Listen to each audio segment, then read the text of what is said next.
హైదరాబాద్లో శ్రీరాముడి శోభాయాత్ర సీతారాంబాగ్ నుంచి ప్రారంభమైంది. బోయగూడ కమాన్, దూల్పేట, పురాణాపూర్, కోటి మీదుగా హనుమాన్ వ్యాయామశాల వరకు శోభాయాత్ర సాగనుంది. శోభాయాత్రలో దేవతామూర్తుల భారీ ప్రతిమలు ఆకట్టుకుంటున్నాయి.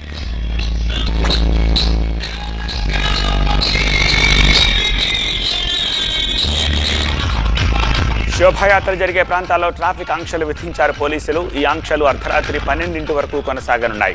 శోభాయాత్రలో 70,000 నుంచి 1,00,000 మంది భక్తులు పాల్గొంటారని అంచనా వేస్తున్నారు పోలీసులు. అందుకు తగ్గట్టు భద్రతా చర్యలు చేపట్టారు. మరింత సమాచారం మా కరెస్పాండెంట్ ప్రణీత్ అందిస్తారు.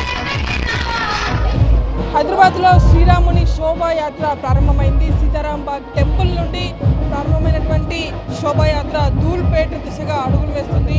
సో ప్రజెంట్ సీతారాంబాగ్ చౌరస్తాలో మనం ఉన్నాము. ఉదయం 11 గంటలకే ప్రారంభం కావాల్సినటువంటి శోభాయాత్ర అంతకింతకు లేట్గా స్టార్ట్ అయిపోయింది. ఎగ్జాక్ట్లీ 2 గంటలకు శోభాయాత్ర స్టార్ట్ అయింది. శోభాయాత్రలో పెద్ద సంఖ్యలో భక్తులు పాల్గొంటున్నటువంటి దృశ్యాలు కూడా చూస్తున్నాము. శోభాయాత్రకు సంబంధించినటువంటి భాగ్యనగర్ ఉత్సవ సమితి సభ్యులు మనతో ఉన్నారు. ఎట్లా నడుస్తుంది శోభాయాత్ర? శోభాయాత్ర 2010 సంవత్సరం నుంచి మొదలు పెట్టుకొని ఇప్పటి వరకు కూడా లక్షలాది భాగ్యనగర్ వాసులంతా కూడా లక్షలాది జనాలు తరలి వస్తున్నారు.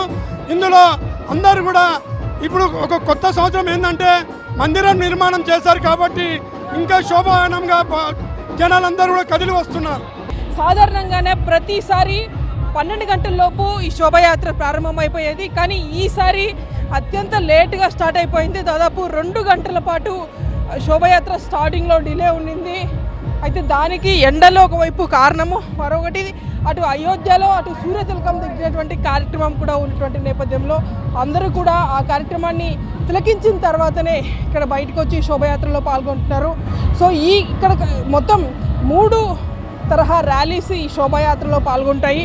ఒకటి సీతారాంబాగ్ టెంపుల్ నుండి ఏదైతే మెయిన్ ప్రొసెషన్ సీతారాంబాగ్ టెంపుల్కి సంబంధించినటువంటి శోభాయాత్ర ఇది.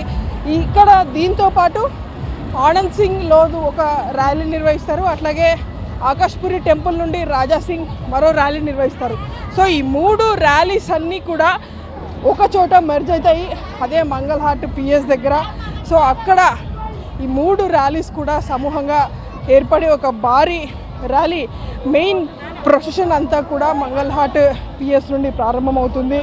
సో అక్కడి నుండి కోటి వ్యాయామశాల వరకు వెళ్ళే వరకు దారి పొడవునా కూడా భక్తుల కోలాహలాల నడుమ శ్రీరాముడి శోభాయాత్ర కొనసాగుతుంది. సో ఈసారి కొన్ని ప్రత్యేకతలు శోభాయాత్రకు ఉన్నాయి. గతంలో మాదిరిగానే ఈసారి కూడా భక్తుల సంఖ్య అంతకింతకు రెట్టింపు అవుతుంది. ఎందుకంటే ఈసారి ప్రత్యేకించి అయోధ్యలో రామ మందిర నిర్మాణం చేపట్టినటువంటి సంవత్సరం, అట్లాగే ఆ సంవత్సరం తర్వాత వస్తున్నటువంటి మొదటి శ్రీరామనవమి కావడంతో ఈసారి దేశవ్యాప్తంగా కూడా శ్రీరామనవమికి భారీ ప్రాముఖ్యత ఉంది.